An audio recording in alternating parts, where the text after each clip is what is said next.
Witness ಗಳನ್ನ threat ಮಾಡ್ಲಿಕ್ಕೆ ಅವ್ರು ಎಲ್ಲಿಂದ ಜೈಲಲ್ಲಿ ಕುತ್ಕೊಂಡು ಪ್ರಯತ್ನ ಪಟ್ಟಿದ್ದಾರೆ. ಈ ಬಗ್ಗೆ ನಾನು ಕಂಪ್ಲೇಂಟ್ ಕೊಡ್ಲಿಕ್ಕೆ ಪ್ರಿಸನರ್ಸ್ ಸೂಪ್ರಿಡೆಂಟ್ ಅವ್ರ ಹತ್ರ ಹೋಗಿ ಕಂಪ್ಲೇಂಟ್ ಮಾಡಿದ್ದೇನೆ, ರೈಟಿಂಗ್ ಅಲ್ಲಿ ಕಂಪ್ಲೇಂಟ್ ಕೊಟ್ಟಿದ್ದೇನೆ. ಈ ಬಗ್ಗೆ ಇನ್ಕ್ವೈರಿ ಸಮೇತ ಆಗಿದೆ. ಜೈಲೊಳಗೆ ಕುತ್ಕೊಂಡು ಸೋಷಿಯಲ್ ಮೀಡಿಯಾದಲ್ಲಿ ಪೋಸ್ಟ್ ಹಾಕ್ತಾ ಇದ್ರು ಈ ಅಕ್ಯೂಸ್ಡ್ಗಳು. ಜೈಲೊಳಗೆ ಕುತ್ಕೊಂಡು ಅಲ್ಲ, ಮಂಗಳೂರು ಜೈಲೊಳಗೆ ಕುತ್ಕೊಂಡು. ದರ್ಶನ್ ಕೇಸಲ್ಲಿ ಏನ್ ಬೇಲ್ ಕ್ಯಾನ್ಸಲ್ ಮಾಡಿತ್ತಲ್ಲ, ಆ ಬೇಲ್ ಕ್ಯಾನ್ಸಲ್ ಆರ್ಡರ್ ಅಲ್ಲಿ ನಮ್ಮ ಕೇಸಿನ ಬಗ್ಗೆ ಮೆನ್ಷನ್ ಮಾಡಿದ್ದಾರೆ. ಸುಪ್ರೀಂ ಕೋರ್ಟ್ ನಮ್ಮ ಬೇಲ್ ಕ್ಯಾನ್ಸಲ್ ಮಾಡಿತ್ತಲ್ಲ, ಅದರ ಬಗ್ಗೆ ಇಮ್ರಾನ್ ವರ್ಸಸ್ ಭಾವ ಅಂತ ಹೇಳಿ ದರ್ಶನ್ ಬೇಲ್ ಕ್ಯಾನ್ಸಲ್ ಆರ್ಡರ್ ಅಲ್ಲಿ ಮೆನ್ಷನ್ ಉಂಟು. ಈ ರೀತಿ ಒಂದು ಕೇಸಲ್ಲಿ ಬೇಲ್ ಕ್ಯಾನ್ಸಲ್ ಆಗಿತ್ತು, ಅದನ್ನ ಉದಾಹರಣೆಯಾಗಿ ತಗೊಂಡಿದ್ದಾರೆ. ಸೊ ನನ್ಗೆ ಈ ಹೋರಾಟ ಮಾಡಿ ಗಂಡ ಬರ್ತಾರಂತ ಹೇಳಿ ಅಲ್ಲ ನಾನು ಇದ್ ಮಾಡ್ತಾ ಇರೋದು. ಕೊಲೆ ಮಾಡಿದವ್ರಿಗೆ ಶಿಕ್ಷೆ ಕೊಡಿಸಬಹುದು, ಇದರಿಂದಾಗಿ ಇನ್ನೊಂದ್ಸಲ ಅವ್ರಿಂತ ತಪ್ಪು ಮಾಡ್ಲಿಕ್ಕೆ ಹೆದರ್ಕೊಳ್ತಾರೆ ಅಂತ ಹೇಳಿ ರೀತಿ ಉಂಟಲ್ಲ. ಈಗ ನನ್ನ ತಂದೆ ಆಗ್ಲಿ ಅಥವಾ ಬ್ರದರ್ ಆಗ್ಲಿ ಎವಿಡೆನ್ಸ್ ಬಂದಾಗ ಇವನ್ ಬೇರೆ 2-3 ಜನ ಇದ್ರಲ್ಲಿ ಸಪೋರ್ಟ್ ಮಾಡಿದ ವಿಟ್ನೆಸ್ ಗಳ ಜೊತೆ ಅಲ್ಲೇ ಥ್ರೆಟ್ ಕೊಡ್ತಾರೆ ಕೋರ್ಟ್ ಹೊರಗೆ ನಿಂತ್ಕೊಂಡು. ನಾನು ಅಡ್ವೊಕೇಟ್ ಆಗಿದ್ದರಿಂದ ಏನಾಯ್ತು ಅಂತ ಹೇಳಿದ್ರೆ ನನ್ಗೆ ಗೊತ್ತಾಯ್ತು ಈ ಕೇಸ್ ನಲ್ಲಿ ನಾನು ಯಾವ ರೀತಿ ಹೋಗ್ಬೋದು ಅಂತ ಹೇಳಿ.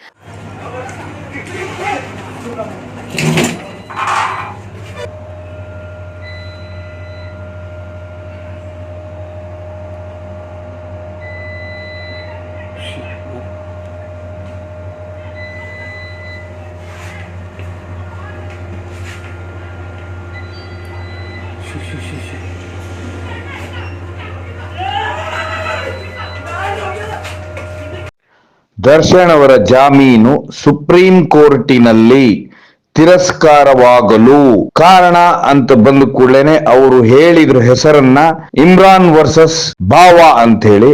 ಇಮ್ರಾನ್ ಯಾರು ಅಂತ ಹೇಳಿದ್ರೆ ಈ ಕೇಸಿನಲ್ಲಿ ಕಂಪ್ಲೇಂಟ್ ಕೊಟ್ಟವರು, ಅಂದ್ರೆ ಏನ್ ಮುನೀರ್ ಕಾರ್ನಾಡ್ ಅವರ ಮೇಲೆ ಮುಲ್ಕಿಯಲ್ಲಿ ಅವರು ಅವರ ಮಗ ಅವರ ಅಳಿಯನ ಮೇಲೆ ಭೀಕರವಾಗಿ ದಾಳಿಯಾದ ದಿವಸ ಆ ಕಂಪ್ಲೇಂಟ್ ನ ಕೊಟ್ಟವರು ಭಾವ ಅಂತ ಹೇಳಿದ್ರೆ ಇದರಲ್ಲಿ ಆರೋಪಿ ಆಗಿರುವಂತ ವ್ಯಕ್ತಿ. ಸೊ ಅವ್ರಿಗೆ ಜಾಮೀನು ಹೈಕೋರ್ಟ್ ಕೊಟ್ಟಾಗ ಸುಪ್ರೀಂ ಕೋರ್ಟಿನಲ್ಲಿ ಆ ಜಾಮೀನು 10 ಜನರ ಜಾಮೀನು ಈ ಕೇಸಿನಲ್ಲಿದ್ದಂಥವ್ರು ರದ್ದಾಗುತ್ತೆ. ಇದೇ ಕೇಸು ಒಂದು ಉದಾಹರಣೆಯಾಗಿಟ್ಕೊಂಡು ಮೊನ್ನೆ ಸುಪ್ರೀಂ ಕೋರ್ಟಿನಲ್ಲಿ ದರ್ಶನ್ ಅವರ ಜಾಮೀನಿಗೂ ಇದೂ ಒಂದು ಉದಾಹರಣೆ ಆಗಿತ್ತು. ಹೀಗಾಗಿ ಈ ಕೇಸಿನ ಹೆಸರು ಇಮ್ರಾನ್ ವರ್ಸಸ್ ಬಾವಾ ಕೇಸ್ ಅಂತ ಹೇಳಿ ಅಲ್ಲಿ ಉಲ್ಲೇಖವಾಗತ್ತೆ. ಆವತ್ತಿನ ದಿವಸ ಏನೆಲ್ಲ ನಡೀತು ಅಂತ ಹೇಳಿ ಮುನೀರ್ ಅವರೇ ಹೇಳ್ತಾ ಹೋಗ್ತಾರೆ, ಕೇಳಿ. ನನ್ನ ಪ್ರಕಾರ ಹೇಳೋದಾದ್ರೆ ಅದ್ರಲ್ಲಿ ಈಗ ಅಕ್ಯೂಸ್ ನಂಬರ್ 5 ನಿಸಾರ್ ಅಂತ ಹೇಳಿ ಅವನ ಬಗ್ಗೆ ಸ್ಪೆಷಲ್ ಆಗಿ ನಾನು ಹೇಳ್ದೆ ಅವನ ಮನೆ ನಮ್ಮ ಮನೆ ಹಿಂದೆ ಅಂತ ಹೇಳಿ. ನಾನು ಅವನ ನೋಡ್ಕೊಂಡೇ ಬೆಳೆದಿದ್ದೇನೆ. ನಾನು ಅಂದ್ರೆ ಆ ಕಡೆಯಿಂದ ನಮ್ದೊಂದು ದರ್ಗಾ ಉಂಟು, ಹೋಗುದು ಬರುದೆಲ್ಲ ಆಗ್ತಾ ಇತ್ತು. ಅವ್ನ ಮನೆ ಪಾಸ್ ಆಗಿ ಹೋಗ್ಬೇಕು. ತುಂಬಾ ಸಲ ನೋಡಿದ್ದೇನೆ ಅವ್ನ ಮನೆಯಲ್ಲಿ ಅವನ ತಂದೆ ತಾಯಿ ಜೊತೆ ಯಾವ ರೀತಿ ವ್ಯವಹಾರ ಮಾಡ್ತಾ ಇದ್ದೆ ಅಂತ ಹೇಳಿದ್ರೆ, ತುಂಬಾ ಸಲ ಅವನ ತಂದೆ ತಾಯಿ ಜೊತೆ ಸಹ ಜಗಳ ಆಗುವಾಗ ಅವ್ರ ಜೊತೆ ಅವನ ರಿಯಾಕ್ಷನ್, ಕೆಲವು ಸಲ ಹೊಡಿಲಿಕ್ಕೂ ಹೋದದ್ದು. ನಾವು ಅಲ್ಲಿ ನೆರೆಕರೆಯವರು ಹೊಡೆದದ್ದು ನಾವು ತಡಿಲಿಕ್ಕೆ ಟ್ರೈ ಮಾಡಿದ್ದೇವೆ. ತಂದೆ ಈಗ ಡೆತ್ ಆಗಿದ್ದಾರೆ. ಸೊ ಅವ್ನ್ ಸಣ್ಣಂದ್ರಿಂದ ಸಹ ಅದೇ ಒಂದು ಬಿಹೇವಿಯರ್ ಅಲ್ಲಿ ಬಂದಂತ ಹುಡುಗ. ಏನಂತ ಗೊತ್ತಿಲ್ಲ, ಆ ರೀತಿ ಆಗ್ಲಿಕ್ಕೆ ಏನ್ ಕಾರಣ ಅಂತ ನನ್ಗೆ ಗೊತ್ತಿಲ್ಲ.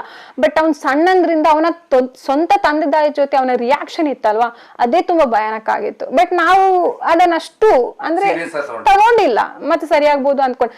ಮತ್ತೆ ಆನಂತರ ಆ ರೀತಿ ಕಾಂಟ್ಯಾಕ್ಟ್ಸ್ ಇರ್ಲಿಲ್ಲ. ನೇಬರ್ ಅಂತ ಹೇಳಿ ಅವನು ಮನೇಲಿ ಇರೋದು ಕಡಿಮೆ ಆಗಿರ್ಬೋದು, ಅವನು ಫ್ರೆಂಡ್ಸ್ ಜೊತೆ ಹೊರಗೆ ಹೋಗ್ತಾ ಇದ್ನ ಏನೋ ಅಂತ ಹೇಳಿ. ಈ A1 ಆರೋಪಿ ಇದ್ದಾನಲ್ಲ, ಆರೋಪಿ ತಂದೆ A6 ಇದಕ್ಕಿಂತ ಮೊದಲೇ 20 ವರ್ಷಗಳ ಹಿಂದೆ ಒಬ್ಬ ಲಾರಿಯಲ್ಲಿ ಡ್ರೈವರ್ ಆಗಿದ್ದವ ಲಾರಿಯಲ್ಲಿ ಸಕ್ಕರೆ ಕೊಂಡೋಗ್ತಾ ಇರುವಾಗ ಈ A6 ಅವನನ್ನು ಮರ್ಡರ್ ಮಾಡಿ ಆ ಸಕ್ಕರೆ ಲಾರಿಯನ್ನು ಬೇರೆ ಕಡೆ ಕೊಂಡೋಗಿ ಸೇಲ್ ಮಾಡಿ ಇವನು ಅರೆಸ್ಟ್ ಆಗಿರ್ತಾನೆ. ಸೆಷನ್ ಕೋರ್ಟ್ ಅಲ್ಲಿ ಅವನಿಗೆ ಶಿಕ್ಷೆ ಆಗುತ್ತೆ. ಹೈಕೋರ್ಟ್ ಅಲ್ಲಿ ಅಪೀಲ್ ಮಾಡಿ ಆ ಕೇಸ್ ಬಿದ್ದೋಗುತ್ತೆ. 20 ವರ್ಷಗಳ ಹಿಂದೆ A1 ಇದ್ದು ತಂದೆ ಕ್ರಿಮಿನಲ್ ಹಿನ್ನೆಲೆ ಇದ್ದವನೇ. A6 ಅಕ್ಯೂಸ್ಡ್ ನಮ್ಮ ಕೇಸಲ್ಲಿ ಅವರು ಕ್ರಿಮಿನಲ್ ಬ್ಯಾಕ್ಗ್ರೌಂಡ್ ಅಂದ್ರೆ ಅವನು ಸಣ್ಣ ಪುಟ್ಟ ಏನೋ ಕೇಸಸ್ ಅವನ ಮೇಲೆ ಇತ್ತು. A2 ಅಕ್ಯೂಸ್ಡ್ ಮೇಲೆ ಅಂಡ್ ಈವನ್ A8 ಅವನು ಸ್ವಲ್ಪ ಈ ಕೌ ಸ್ಲಾಟರ್ ಮತ್ತೆ ಏನೋ ಬಟ್ಕಳದೆಲ್ಲ 2-3 ಅವನ ಮೇಲೆ ಕೇಸ್ ಇತ್ತು. A8 ಅಕ್ಯೂಸ್ಡ್ ಮೇಲೆ. ಬಾಕಿ ಯಾರ ಮೇಲೂ ಆಂಟಿಸಿಡೆಂಟ್ ಇರ್ಲಿಲ್ಲ, ಕ್ರಿಮಿನಲ್ ಕೇಸಸ್ ಇರ್ಲಿಲ್ಲ ಯಾರ ಮೇಲೂ ಸಹ. ಸೊ ಕ್ರಿಮಿನಲ್ ಆಂಟಿಸಿಡೆಂಟ್ ಬೇರೆ ಯಾರ ಮೇಲೂ ಇರ್ಲಿಲ್ಲ. ಅವರೆಲ್ಲ ಅಲ್ಲಿನ ನೇಬರ್ ಹುಡುಗರು, ಸಣ್ಣ ಸಣ್ಣ ಹುಡುಗರು ಅಷ್ಟೇ.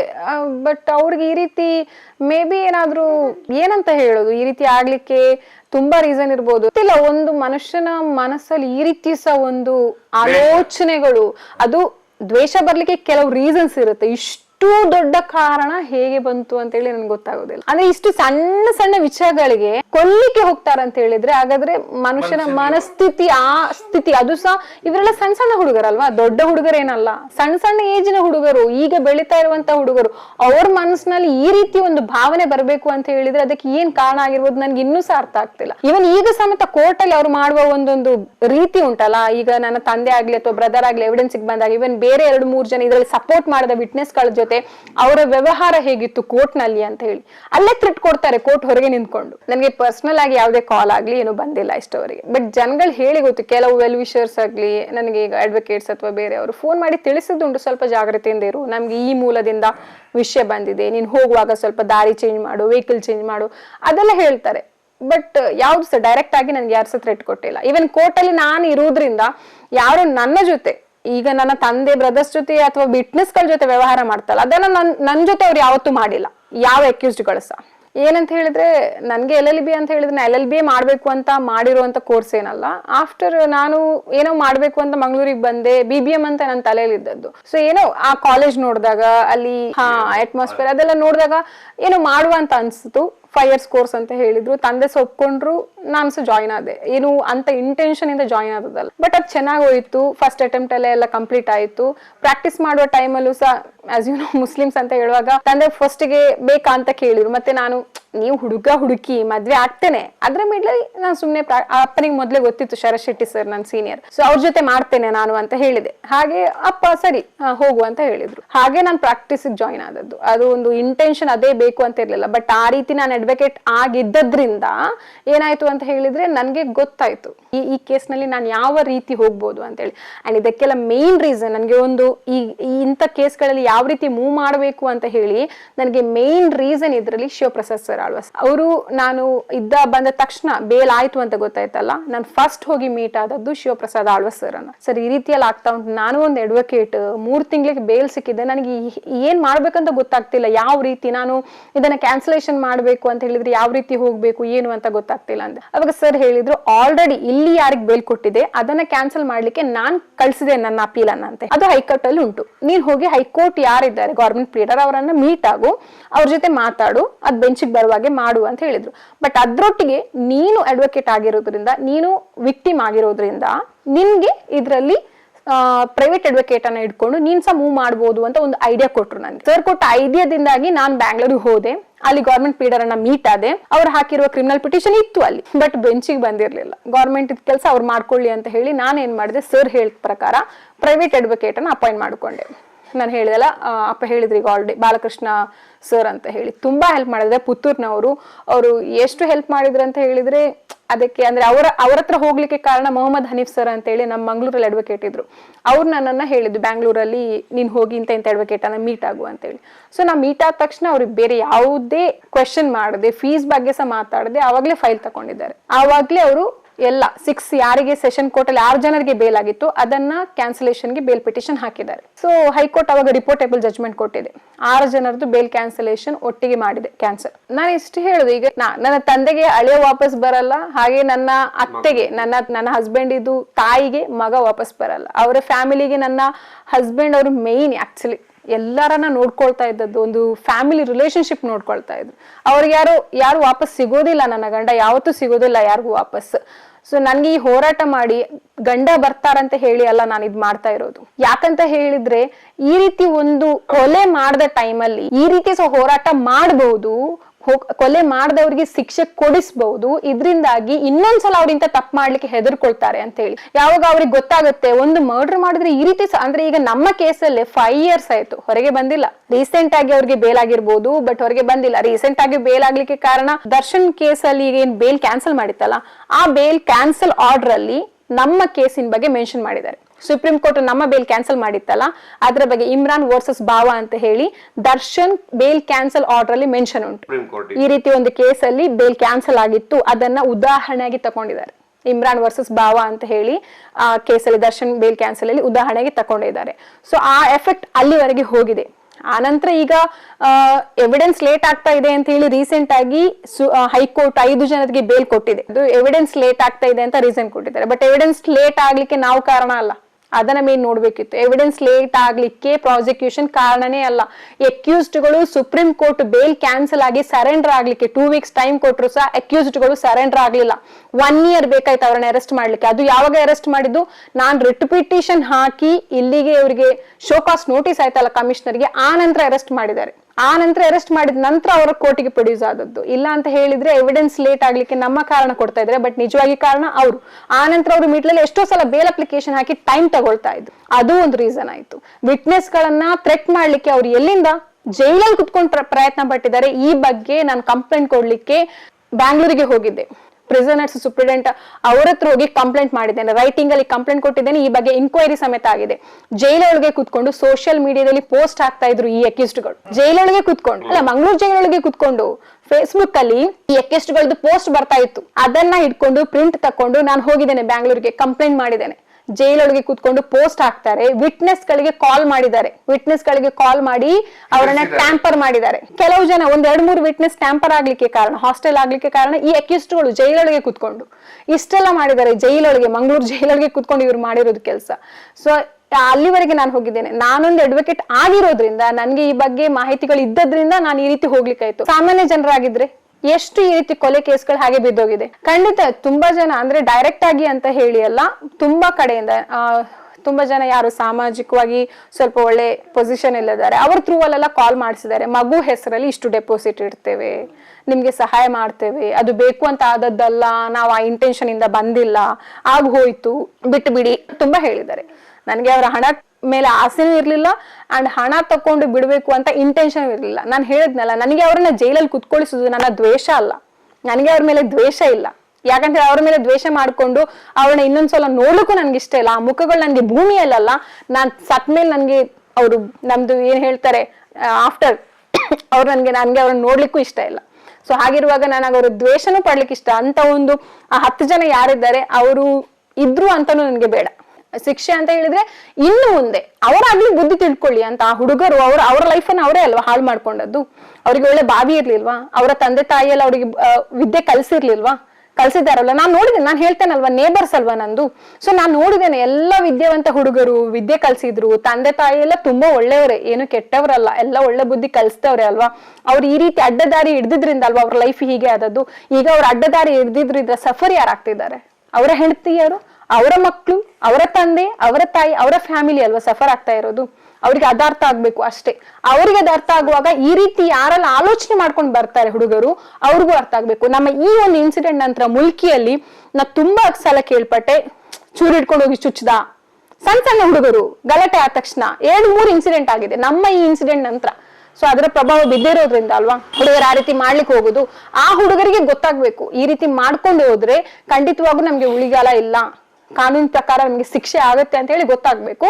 ಅದಕ್ಕೆ ದಾರಿಗಳು ಉಂಟು ಅಂತ ಹೇಳಿ ಯಾರೆಲ್ಲ ಈ ರೀತಿ ವಿಕ್ಟಿಮ್ಸ್ ಗಳಿದ್ದಾರೆ ಅವ್ರಿಗೂ ಗೊತ್ತಾಗ್ಬೇಕು, ದಾರಿ ಇದೆ ಅಂತ ಹೇಳಿ. ನಾವು ಕಾನೂನು ಹೋರಾಟ ಮಾಡಿದ್ರೆ ಇಂಥವ್ರಿಗೆ ಶಿಕ್ಷೆ ಕೊಡಿಸ್ಬೋದು ಅಂತ ಹೇಳಿ ಯಾರೆಲ್ಲ ಇಂಥ ವಿಕ್ಟಿಮ್ ಇದ್ದಾರೆ. ಈಗ ರೀಸೆಂಟ್ ಆಗಿ ಎಷ್ಟೋ ಮರ್ಡರ್ ಕೇಸ್ ಎಲ್ಲ ಆಯ್ತಲ್ಲ, ಅವ್ರಿಗೂ ಗೊತ್ತಾಗ್ಲಿ. ಯಾಕೆ ಸುಮ್ನೆ ಬಿಡ್ಬೇಕು? ಅರ್ಧದಲ್ಲಿ ಬಿಡ್ಬೇಡಿ ಯಾರ್ಸ, ನೀವು ಅರ್ಧದಲ್ಲಿ ಬಿಡ್ಲಿಕ್ಕೆ ಹೋಗ್ಬೇಡಿ. ನಿಮ್ಗೆ ಚಾನ್ಸಸ್ ಉಂಟು. ನಿಮ್ಗೆ ಇದಕ್ಕೋಸ್ಕರ ಹೋರಾಟ ಮಾಡ್ಲಿಕ್ಕೆ ಅಡ್ವೊಕೇಟ್ಸ್ ಗಳು ಸಹಾಯ ಮಾಡೇ ಮಾಡ್ತಾರೆ.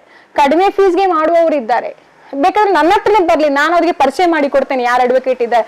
ಅಂಡ್ ಮೈನ್ ಹೇಳುದಂತ ಹೇಳಿದ್ರೆ, ನಾನು ಹೇಳಿದಲ್ಲ ನಮ್ದು special PP Shivaprasad Alva sir, ಅವ್ರಿಗೆ ಏನು ಅಂದ್ರೆ ಎಕ್ಸ್ಪೆಕ್ಟೇಷನ್ ಇಲ್ಲ ಅಲ್ವಾ. ಅವ್ರಿಗೆ ಇದ್ರಲ್ಲಿ ಏನ್ ಸಿಗುತ್ತೆ, ಏನ್ ಲಾಭ ಉಂಟು ನನಗೆ ಹೆಲ್ಪ್ ಮಾಡಿ, ನನ್ನ ಕೇಸ್ಗೆ ಇಷ್ಟು ಹೋರಾಟ ಮಾಡಿ, ಅವರು ಒಂದು ಕೇಸನ್ನ ಎಷ್ಟು ಇಂಟ್ರೆಸ್ಟ್ ಅಲ್ಲಿ ಫಾಲೋ ಅಪ್ ಮಾಡ್ತಾರಂತ ಹೇಳಿದ್ರೆ, ಅದನ್ನ ಯಾವ ರೀತಿ ವಿಟ್ನೆಸ್ ಗಳಿಗೆ ಯಾವ ರೀತಿ ಅವ್ರ ಕೋರ್ಟಲ್ಲಿ ಬಂದು ಹೇಳಬೇಕು, ಅಥವಾ ಯಾವ ರೀತಿ ಪ್ರೊಸೀಜರ್ ಫಾಲೋ ಮಾಡ್ತಾರಂತ ಹೇಳಿದ್ರೆ, ಅಂತವ್ರ ಸಹಾಯ ಇರೋದ್ರಿಂದ ನಾನು ಇಲ್ಲಿವರೆಗೆ ಬಂದೆ. ಆ ರೀತಿ ಸಹಾಯ ಮಾಡುವವರು ಇದ್ದಾರೆ. ಸೊ ಅವ್ರ ಹಿಂದೆ ಹೋಗ್ಲಿ, ಅವ್ರು ಹೆಲ್ಪ್ ಮಾಡ್ತಾರೆ. ಆ ರೀತಿ ಒಳ್ಳೆ ಮನಸ್ಸಿರುವ ಅಡ್ವೊಕೇಟ್ಸ್, ಈಗ ಬಾಲಕೃಷ್ಣ ಎಂ.ಆರ್. ಆಗ್ಲಿ ಅಥವಾ ಶೇಖರ್ ದೇವಸ್ ಸರ್ ಆಗ್ಲಿ, ಯಾವುದು ನೋಡದೆ ನನ್ಗೆ ಸಹಾಯ ಮಾಡಿದ್ದಾರೆ. ಜಾತಿ, ಧರ್ಮ ಅಥವಾ ಹಣದ ವಿಷಯ, ಫಿನಾನ್ಷಿಯಲ್, ಫೀಸ್ ಏನು ನೋಡಿಲ್ಲ, ಹೆಲ್ಪ್ ಮಾಡಿದ್ದಾರೆ. ಖಂಡಿತ ಶಿಕ್ಷೆ ಆಗ್ಲೇಬೇಕು, ಆರೋಪಿಗಳಿಗೆ ಖಂಡಿತ ಶಿಕ್ಷೆ ಆಗ್ಲೇಬೇಕು. ಹೋರಾಟ ಮಾಡೇ ಮಾಡ್ತೇನೆ. ಈಗ ನಾನ್ ಹೇಳೋ ಪ್ರಕಾರ ಈಗ ನಾಳಿದ್ದು 5 ಜನ 6 ಜನ ವಿಟ್ನೆಸ್ ಇದ್ದಾರೆ ಅಫಿಷಿಯಲ್, ಅದಾದ ತಕ್ಷಣ ಮುಗಿಯಲ್ಲ. ಜಡ್ಜ್ಮೆಂಟ್ ಕನ್ವಿಕ್ಷನ್ ಬಂದ್ರು ಸಮೇತ ಅವ್ರು ಡೆಫಿನೆಟ್ ಆಗಿ ಚಾಲೆಂಜ್ ಮಾಡ್ಕೊಂಡು ಹೋಗ್ತಾರೆ. ನಾನು ಮತ್ತೆ ಹೈಕೋರ್ಟ್ ಹೋಗ್ಲೇಬೇಕು. ಅಲ್ಲಿ ಏನಾದ್ರು ಆಯ್ತು ಅಂದ್ರೆ ಅವ್ರು ಮತ್ತೆ ಸುಪ್ರೀಂ ಕೋರ್ಟಿಗೆ ಹೋಗ್ತಾರೆ, ನಾನು ಹೋಗ್ಬೇಕು. ಮೇ ಬಿ ಅವ್ರು ಕೆಲವು ದಿನ ಬಿಟ್ಟು ಮತ್ತೂ ಅಪೀಲ್ ಹಾಕ್ಬೋದು. ಇಷ್ಟು ಟೈಮ್ ಜೈಲ್ ಆಯ್ತು, ಈಗ ಒಳ್ಳೆ ಬಿಹೇವಿಯರ್ ಇದ್ದಾರೆ ಅಂತೇಳಿ, ಆವಾಗ್ಲೂ ಸಹ ನಾನು ಹೋಗ್ಲೇಬೇಕು. ಎಲ್ಲಿವರೆಗೆ ಅವರಿಗೆ ಪಶ್ಚಾತ್ತಾಪ ಆಗಿದೆ, ಅವ್ರು ಇನ್ನು ಇಂಥ ಕೆಲ್ಸಕ್ಕೆ ಹೋಗಲ್ಲ ಅಂತ ನನ್ನ ಮನಸ್ಸಿಗೆ ಅರಿವಾಗುತ್ತಾ ಅಲ್ಲಿವರೆಗೆ ನಾನು ಬಿಡೋದಿಲ್ಲ. ನಾನು ಇದರಿಂದ ಹೋಗ್ತೇನೆ. ಅದು ನನಗೆ ಗಂಡ ವಾಪಸ್ ಬರ್ತಾರಂತ ಹೇಳಿ ಅಲ್ಲ, ಆ ಆರೋಪಿಗಳು ಅವ್ರ ಪಶ್ಚಾತ್ತಾಪ ಪಡ್ಬೇಕು, ಅವರಿಗೆ ಗೊತ್ತಾಗ್ಬೇಕು ಒಂದು ಜೀವ ಹೋದ್ರೆ ಅದರ ಎಫೆಕ್ಟ್ ಎಷ್ಟಿದೆ ಅಂತ ಹೇಳಿ. ಈಗ ನನ್ನ ಗಂಡ ಇಲ್ಲದೆ ನನ್ಗೆ, ಈಗ ನಾನು ಕಲ್ತಿರೋದ್ರಿಂದ ನಾನು ಕೆಲಸ ಮಾಡ್ತಿದ್ದೇನೆ, ನನ್ನ ಮಗುವನ್ನ ನಾನು ಸಾಕ್ಬೋದು. ಎಷ್ಟೋ ಜನ ಹೆಣ್ಮಕ್ಳು ರೀಸೆಂಟ್ ಆಗಿ ಯಾರದೆಲ್ಲ ಡೆತ್ ಆಯ್ತು, ಆ ಹೆಣ್ಮಕ್ಳು ಕಲ್ತಿರೋದಿಲ್ಲ, ಅವ್ರ ಗಂಡ ತೀರಿ ಹೋಗಿದ್ದಾರೆ, ಅವ್ರ ಏನ್ ಅವಾಗ ಕೊಂದವ್ರಿಗೆ ಗೊತ್ತಾಗ್ಬೇಕಲ್ವಾ ಆ ನೆನಪುಗಳು, ನನ್ನ ಗಂಡ ಏನು ತೀರಿ ಹೋಗಿದ್ದಾರೆ, ಆ ನೆನಪು ನನಗೆ ಅದು ಮರಿಲಿಕ್ಕೆ ಸಾಧ್ಯ ಇಲ್ದಿರೋ ವಿಷಯ. ಅದ್ರ ಎಫೆಕ್ಟ್ ಆ ರೀತಿ ಇತ್ತು. ಆ ಒಂದು ದಿನ ಏನಿತ್ತು 5/6/2020 ಜೂನ್ 5 ತಾರೀಕು, ಅದು ಮರಿಲಿಕ್ಕೆ ಆಗದೆ ಇರೋ ದಿನ. ನಾನು ಮರಿಲಿಕ್ಕೆ ಸಾಧ್ಯನೇ ಇಲ್ಲ. ನನ್ನ ಲೈಫಲ್ಲಿ ಅದು ಯಾವಾಗ್ಲೂ ಇರುತ್ತೆ, ಅದ್ರ ನೆನಪು ಯಾವಾಗ್ಲೂ ಇದ್ದೇ ಇರುತ್ತೆ. ನಾನು ಎಷ್ಟು ಸ್ಟ್ರಾಂಗ್ ಬಿಹೇವ್ ಮಾಡಿದ್ರು ಸಹ ಕಣ್ಣ ಮುಂದೆ ಆ ಪಿಕ್ಚರ್ ಯಾವಾಗ್ಲೂ ಬಂದೇ ಬರುತ್ತೆ ನನಗೆ. ಒಂದೇ ಮಗು, ನಾನು ಹೇಳಿದಲ್ಲ 2 ವರ್ಷ ನಾನು ನನ್ನ ಗಂಡನ ಜೊತೆ ಜೀವನ ಮಾಡಿರೋದು, ಬರೀ 2 ವರ್ಷ. 6 ತಿಂಗಳದು ಒಂದು 6 ತಿಂಗಳಿತ್ತು ಅವನಿಗೆ. ಖಂಡಿತ ನಾನು ಈ ಕೇಸ್ನಲ್ಲಿ ಅವರಿಗೆ ಶಿಕ್ಷೆ ಆಗುವವರೆಗೂ ಹೋರಾಟ ಮಾಡ್ತೇನೆ ಕೊನೆಯವರೆಗೆ. ಮುಬೀನ ಆರೋಪಿಗೆ ಅಷ್ಟೊಂದು ಸಿಟ್ಟು ಬರುವಂತದ್ದು ಇದಕ್ಕೆಲ್ಲ ಕಾರಣ ಆ ಹುಡುಗಿ ಒಂದು ಚುಡಾಯಿಸಿದ ಕಾರಣನೇ ಇಷ್ಟು ದೊಡ್ಡ ಮಟ್ಟಿಗೆ ಬೆಳೀತಾ ಇದೆ. ಹೌದು, ಅದಂದ್ರೆ ಆ ಹುಡುಗಿಗೆ ಆವತ್ತು 7 ಗಂಟೆಗೆ ಸಾಯಂಕಾಲದ ಹೊತ್ತಿಗೆ ಆ ಕಾಲೇಜ್ ಹತ್ರ ಕೈ ಹಿಡಿದು ಎಳೆದಿರಲ್ಲ, ಆ ಎಳೆದಾಗ ಅದೇ ವಿಷಯದಲ್ಲಿ ಆ ಹುಡುಗಿ ತಂದೆ ಹೋಗಿ ಕಂಪ್ಲೇಂಟ್ ಮಾಡಿದ್ರು. ನನಗೆ ಫೋನ್ ಮಾಡಿದ, ನಾನು ಕಂಪ್ಲೇಂಟ್ ಮಾಡ್ಲಿಕ್ಕೆ ಹೇಳಿದೆ. ನಾನು ಸ್ಟೇಷನ್ಗೆ ಫೋನ್ ಮಾಡಿ ಹೇಳಿದೆ, ಅದು ನಮ್ಗೆ ಸಂಬಂಧಪಟ್ಟ ಹುಡುಗರಾದ್ರೂ ಪರವಾಗಿಲ್ಲ, ಹುಡುಗಿಗೆ ಅನ್ಯಾಯ ಆಗಿದೆ, ನೀವು ಕೇಸ್ ರಿಜಿಸ್ಟರ್ ಮಾಡಿ ಅಂತ ಸ್ಟಾರ್ಟ್ ಆಯ್ತು. ಅವರೊಟ್ಟಿಗೆ ಇನ್ನೊಬ್ಬ ಅಸಾಮಿನು ಬಂದು ಅಟ್ಯಾಕ್ ಮಾಡುವಾಗ ಏನಾಯ್ತು, ಅದು ದೊಡ್ಡ ಗಲಾಟೆ ಎಲ್ಲ ಆಯ್ತು. ನನ್ನ ಇಲ್ಲಿಗೆ ಸ್ಕ್ರೂ ಡ್ರೈವರ್ ಎಲ್ಲ ಹಾಕಿದ್ರು, ಮತ್ತೆ ಪೊಲೀಸ್ನವರು ಬಂದ್ರು. ಆ ಟೈಮಲ್ಲಿ ಏನಾಯ್ತು, ಈ A1 ಆರೋಪಿ ಅಲ್ಲಿಗೆ ಬಂದಾಗ ನನ್ನ ಮಗಳ ಗಂಡ, ನಿಮ್ ಅಳಿಯ ಬರ್ಲಿಲ್ಲ ಅಂದ್ರೆ ಏನಾಗ್ಬೋದು, ನಮ್ಮ ಜೀವ ಹೋಗ್ತಾ ಇತ್ತು. ನಮ್ಮನ್ನವರಷ್ಟಕ್ಕೆ ಬಿಡ್ತಾ ಇರ್ಲಿಲ್ಲ. ಅಲ್ಲಿ ಬಂದ ನಂತರ ಇವರೇನ್ ಮಾಡಿದ್ರು, ನಾವಿನ್ನು ಬದುಕುದಿಲ್ಲ ಅಂತ ಹೇಳಿ ಅವನನ್ನ ಅಟ್ಯಾಕ್ ಮಾಡ್ಕೊಂಡು ಹೋದ್ರು. ಕೈಯಲ್ಲಿ ಫಸ್ಟಿಗೆ ಬಂದದ್ದು ಒಂದು ಸ್ಕೂಟರ್ದಲ್ಲಿ ಇಬ್ರು, ಬೈಕ್ ಅಲ್ಲಿ ಇಬ್ರು. ಆ ಸ್ಕೂಟರ್ ಅಲ್ಲಿ ಬಂದವರದು 2 ಜನರದ್ದು ಕೈಯಲ್ಲೂ ಬಾಟ್ಲಿ ಇತ್ತು, ಖಾಲಿ ಬಾಟ್ಲು.